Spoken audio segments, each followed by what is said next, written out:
Hello and welcome back to another edition of GNAT-TV's In-Depth series.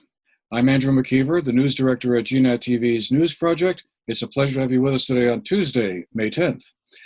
It's also a great pleasure to be joined today by Sianay Chase Clifford, who is one of the candidates who's in the running for the U.S. congressional seat that's being vacated by the current Congressman, Peter Welch, who's hoping to or planning to run for the U.S. Senate as Patrick Leahy is stepping down from that seat.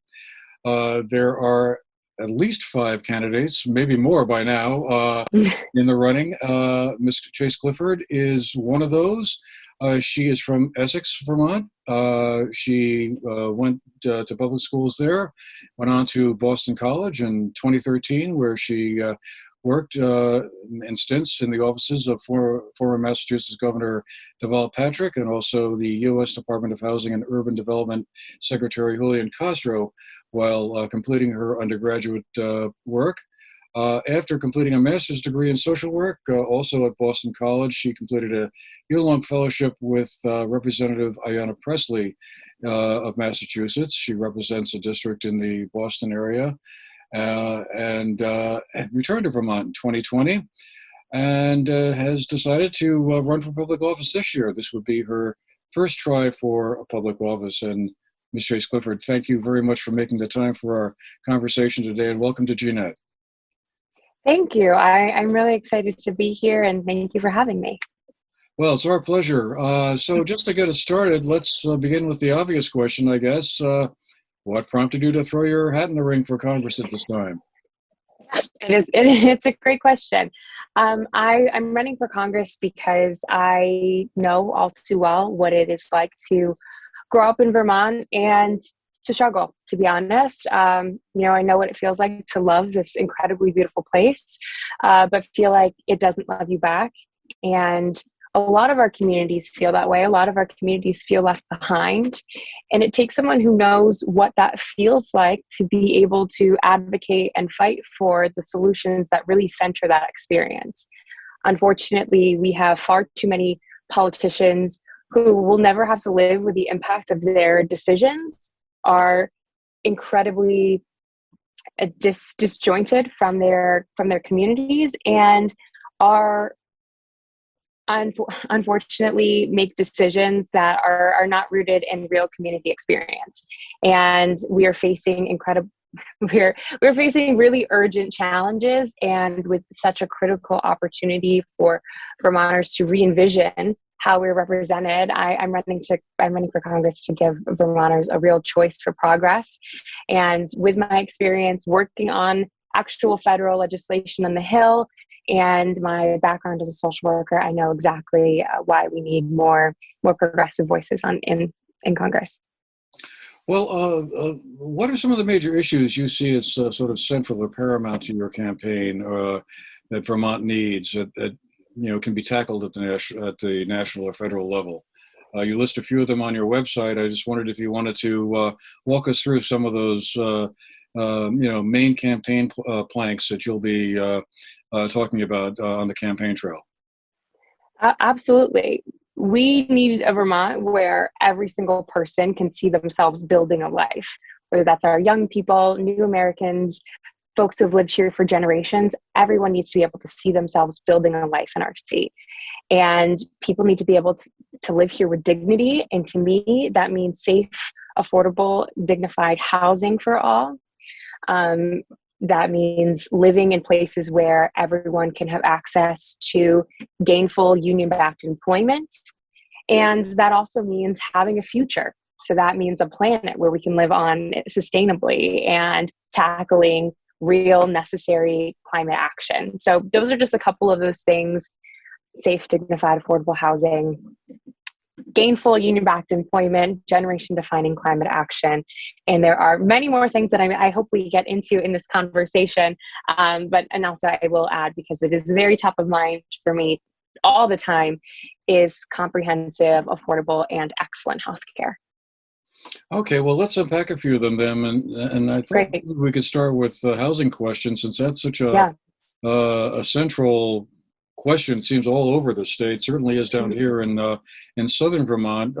Yeah. The lack of affordable and workforce housing is a conversation I seem to have just about every day at this point with someone. Yeah. So I guess the question is, how do we fix that? What do we need to do to create incentives or create more housing to be built?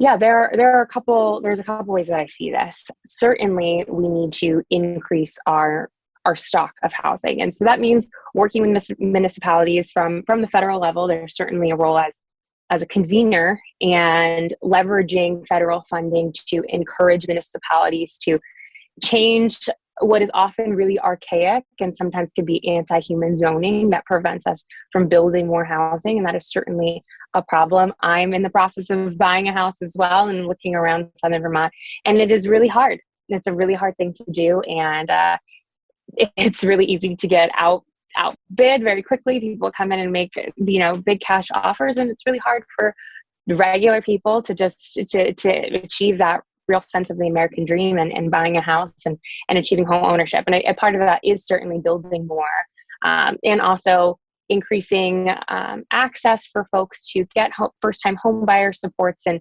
a lot of those funding streams. We also need to think about how we protect homeowners and protect renters as well.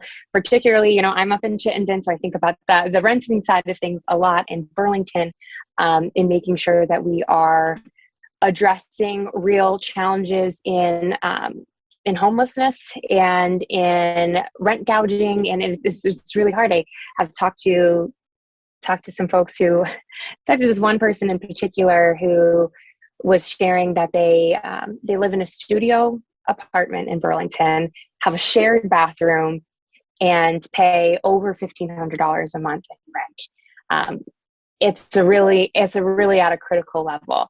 And nationally, just 1 in 4 voucher eligible families actually receives any federal rental assistance. So to really boil it down into a more succinct answer is working on zoning to encourage dignified housing builds, working with communities in order to do that, and also making sure that we invest in our stock for renters and make sure we fully fund the housing choice voucher program as well. Interesting. Well, then let's talk a bit then about healthcare. On your website, it seems like you are in favor of a Medicare for all kind of program to be introduced. Yeah. I guess my question is, if you were elected and you're negotiating with your congressional colleagues, do you think that's an idea that will gain traction in the U.S. Congress, at least as it's currently set up? I mean, it seems like a lot of resistance to that idea, largely, I guess, on cost grounds. Do you think that would be an idea that would be easy or at least possible to kind of make headway on? Well, I think if it was easy, we maybe would have seen some movement on it. So it certainly will be hard. There's no, and our healthcare crisis was not built in a day, and I don't think it'll be solved in a day. But I also think it is really about centering people in this crisis. We have a lot of politicians who talk about cost, but the cost for working families, and particularly Vermonters, is incredibly high. I read just this morning that Blue Cross Blue Shield of Vermont and MVP Healthcare are asking the care board to approve up to 15% hike in premiums.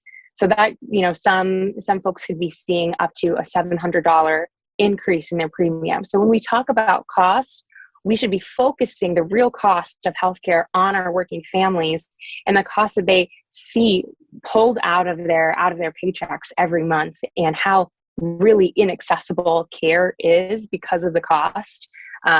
So I think really pulling our conversation away from the traditional conversations about how much things are going to cost. And I will say it is frustrating, because those conversations about how much things cost don't stop us from going to war, don't stop us from bailing out big banks, don't stop us from enacting tax cuts for the rich. It's always those types of conversations about costs that prevent us from really delivering for working families. And the cost I'm concerned about is really the bill that families get every month for healthcare. Yeah. Another area that you talk about on your website is climate change. And you mentioned it earlier in the course of at the beginning of our conversation here. Yeah. I guess I'm just wondering what specific proposals would you like to see advanced at the federal level around that? I mean, here in Vermont, of course, we're having a big discussion growing out of the Vermont Climate Council's proposals and the clean heat standard concept. Are those ideas that you think should be leveraged up to, let's say, a federal level? Yes, because we ask individuals to make all of these changes in their consumption and, do really necessary things. Certainly, buy electric cars, improve how your home is heated and electrified. But we have been consistently pushing those decisions and the real responsibility and burden of those choices onto individuals. And we really need to take a systemic approach. And I think certain ways to do that are really thinking about the future of our food system, something I would be really excited to dive into if elected, is the 2023 reauthorization of the Farm Bill and making sure that the Farm Bill is a real climate resiliency bill. Our small farms in Vermont are going to be at the forefront of feeding not just our state, but really our nation as we start to see more climate impact in industrial farms, because as we have seen throughout the world, and particularly in South America and Brazil and the Amazon, there are very, very, very unsustainable practices that aren't just unsustainable for the planet, but truly will not be able to continue as we move forward and see more climate catastrophe headed our way.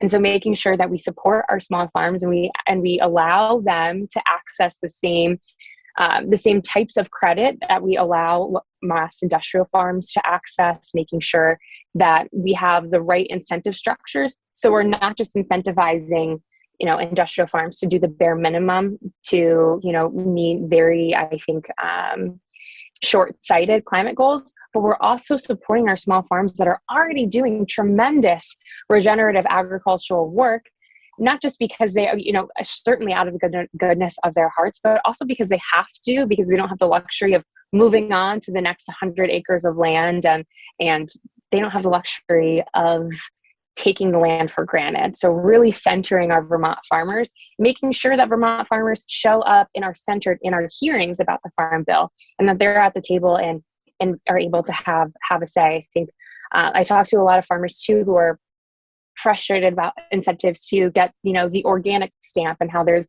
a lot of paperwork and it costs them a lot to be able to participate in some of these programs. So really changing the way we think about farming to focus on our small farms as essentially climate resiliency.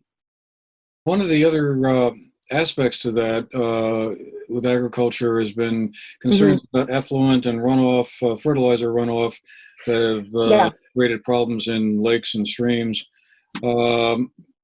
Is that something we need to kind of also fit into the equation around how we sort of protect, the Earth's resources? Absolutely. And I don't think about, conversations about climate change in a separate conversation of conservation.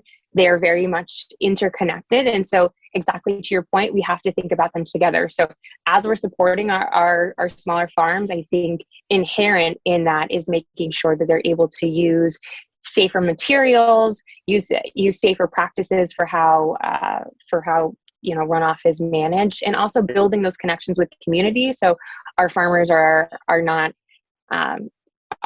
able to have more constructive conversations with the community about what the community needs as well.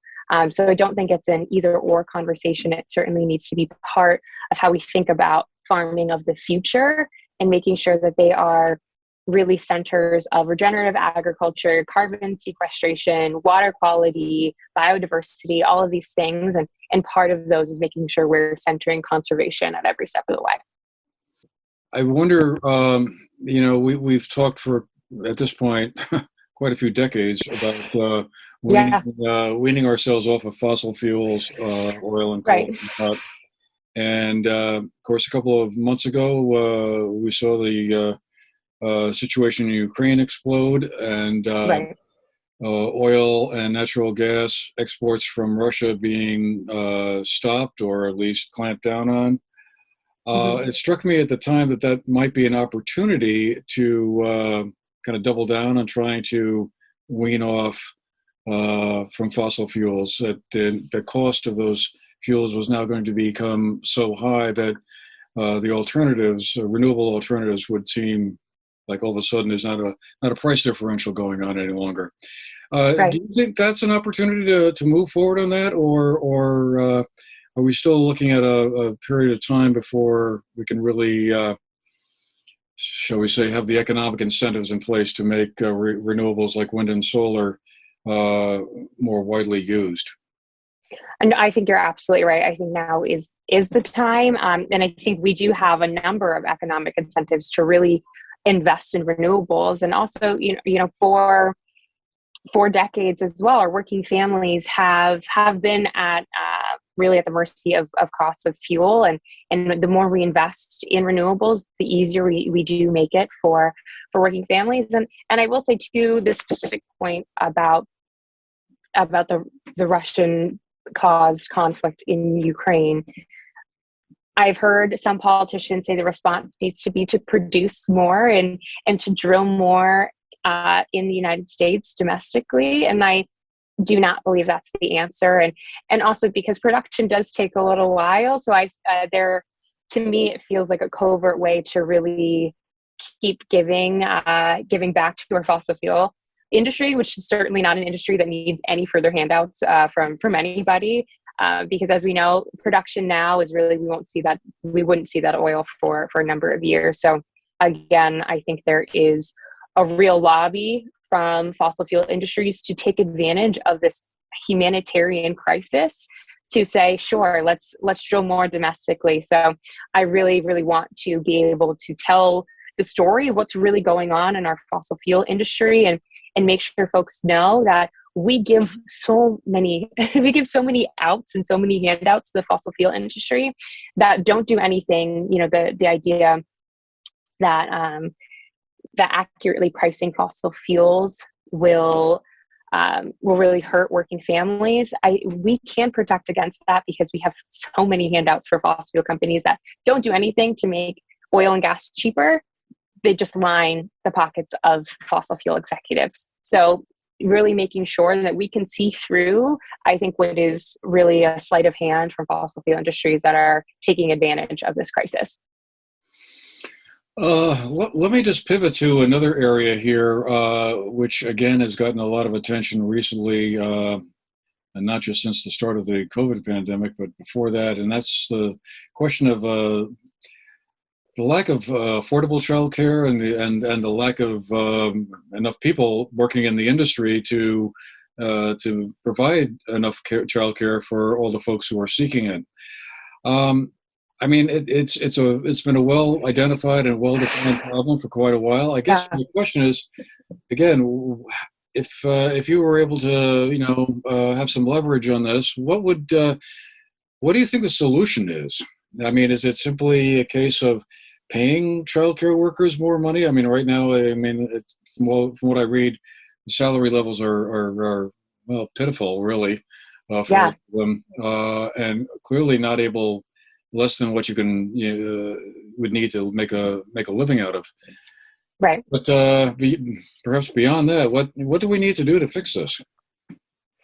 Certainly a part of it is we need to invest in our care economy, and that's both for at the beginning stages of life in childcare, in pre-K, and also at the other end of the spectrum, and making sure we are investing in home care workers and the folks that take care of our seniors and also take care of folks with disabilities. The whole spectrum of our care economy really needs a massive investment, and that's, I think, what we would have seen had Build Back Better gone further. And that's really, I think, I I don't think it's tangential, but I will directly answer the question in just a second. But people ask me a lot, because this is my first time running for office. You don't have quote unquote political capital. What do you really expect to be able to do? And we have folks who are in Congress, both in the House and Senate, who've been there for decades and don't have the political capital to get to really make good on their promises that they make during election seasons. And Build Back Better was an incredible disappointment. We have we have a president who campaigned on decades of experience that was not able to come up with a cohesive strategy to pass what would have been really tremendous advancements in so many parts of our community. And I bring that up specifically because there was a lot of investments there for early childhood care and development, and investments in our early education structure. That's, again, I will get back to the specific policy solutions, but I don't say that to make things extra political, but it's just, I really am running because we need more people in Congress that are focused on the actual impact that policy has on communities, and are relentlessly focused on communities and not political gamesmanship and timing things right so they just happen around election time. So that's something that I get frustrated with, certainly within the Democratic establishment as well as the Republican establishment. So that is a little piece there. Maybe that's me editorializing the question a bit, but important for me to share. But back to the question specifically, yes, in investments there. And there's again, when I talk about policy, we really do need systemic change, and thinking about not just our early care workers need to be paid more. And also we need to make sure that higher education is more affordable, because we are hampering our care workers with student loan debt and the high cost of education, which they need in order to be able to get certain certifications and be able to start their own businesses, et cetera, while also, paying them sub-livable wages. So there's a lot of different pieces, but I do think the investing in salaries and also thinking about higher education costs are going to be really important for supporting our childcare industry. When I was a kid, my parents couldn't find affordable childcare for me, so they drove from Essex to Virginia to drop me off at my grandmother's house. So I know exactly what that cost really feels like for families, and we really need to mean it when we say we want to support this industry. Let me move on then to another question. I'm sure you've given a lot of thought to, and that's this whole issue around law enforcement, police. Yeah. There's been calls to up in the Burlington area, at least, to shrink the size of the Burlington Police Department.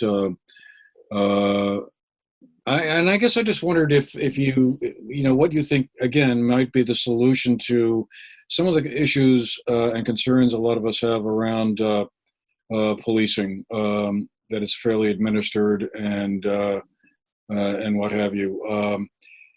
Is the solution, again, involving retraining or restructuring how police departments are set up?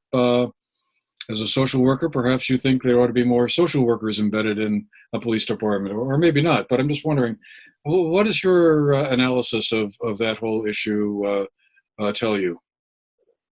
Yeah, I believe in shifting systems of policing towards more community safety models, and let me back up and speak more plainly, because this is an issue where I do think politicians could trip over their feet and try not to make anyone mad. But really, we need to define who we believe public safety is for, because for a very long time, we have dictated that some communities are inherently safe and some communities inherently need policing. And there are real fractures in trust and gaps between intent and impact that we have to all acknowledge. And I really do believe that in order to get to communities that are defined by mutual trust, and that's really the basis for a functioning community and a functioning democracy, we need accountability. And that starts with having frank conversations. Black people, people of color, folks with disabilities, folks in mental health crisis, and particularly the people at any intersection of those experiences have been failed by systems of policing. And I believe that police have been failed by systems of policing. We have told police officers to go into communities and solve crime. But crime is, and what we think of as crime, the root causes are housing instability, it's poverty, is eroded systems of education. And that's really where our investments need to be. And that is, I think, having that type of conversation and I think distributing, reinvesting funding is a part of that into the root causes of what we think of as crime. And so to me, that means investments in housing, investments in livable wages, and addressing substance use as well, and making sure we're not criminalizing substance use disorder, and responding to folks in mental health crisis with love and care and compassion, and not guns and in handcuffs. So yeah, I think part of that is reinvesting funding, and part of that is accountability. And I think we get to accountability by addressing qualified immunity, and also making sure that, police forces, as we do reinvest funding, do have the support they need to heal. I think it is an incredibly traumatic experience to be a police officer, and there is no monopoly on trauma in our communities.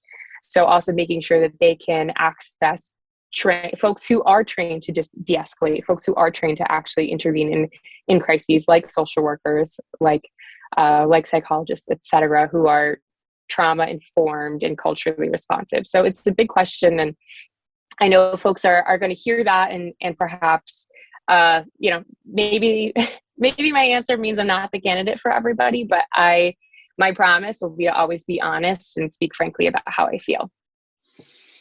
Right. Well, you're correct. It is a very complicated issue, and one that a lot of people have very, shall we say, entrenched views on.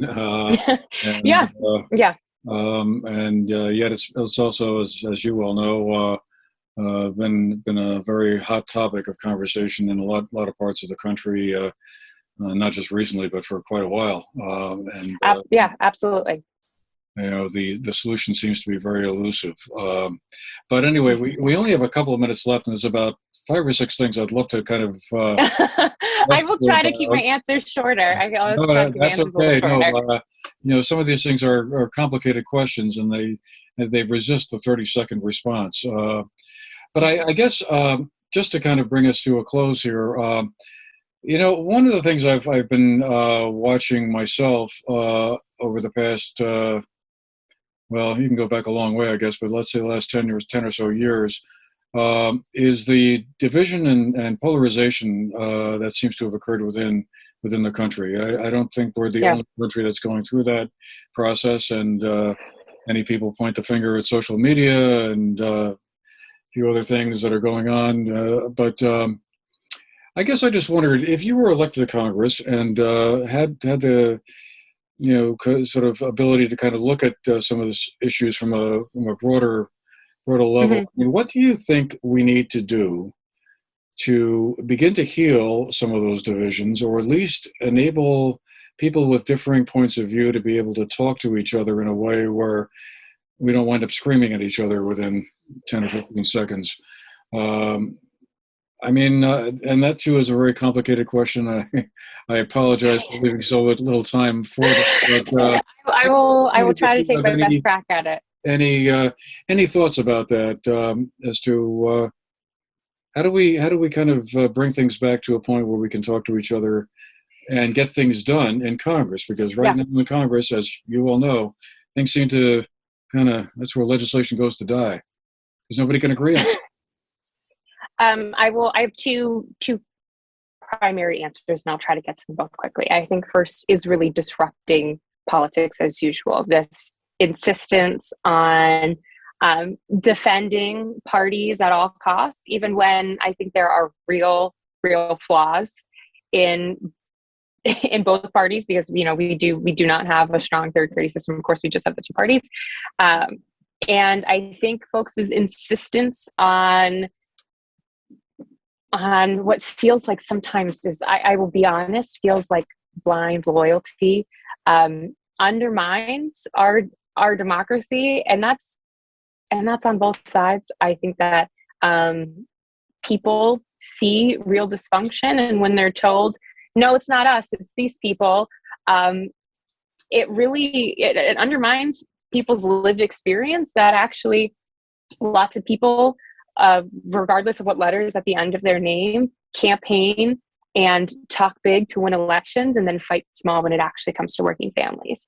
So I think making Congress work for working families, and not just the people with means, not just our corporations, not just the biggest donors, will go a very long way in building trust within our systems. And then the second thing I will say is, as a social worker, my training is to really sit and listen. Even though I've done a lot of talking in this conversation, is to sit and listen. And social work is a field that teaches you to center someone's humanity, no matter how hard it is. And I think that's really how we, I talk about legislating love, which for a lot of people might sound like, pie in the sky, this like fluffy cloud type of thing to talk about, but it's real, because when we think about love and being in, build, I'm personally married, but, anyone who's tried to love another creature knows that it takes centering each other's humanity, even when that's incredibly difficult, even when you disagree, even when you feel deeply hurt. We must understand the humanity that we all share. And that's not just in the particular Capitol building, but as we campaign, as we go out into communities, is building that trust and centering folks' community and humanity in community, and taking a second to really hear, because I think at everyone's core, people just want to be heard and people want to feel safe. And in order to get there, we need to understand, maybe get past some of the real anger that people have earned. I understand why people are angry for a number of reasons. And so peeling away some of those more intense emotions to get to the real, I think, core is that people don't feel heard by our institutions, and people want to see their communities thrive and don't see people delivering on that. So it's a really, it's a big question, and that's the best answer I can give you in this short time, but it's going to take work. It's not an overnight thing, but being honest and really listening, I think, are the two biggest things that we unfortunately don't have enough of in politics, but is what our communities desperately need.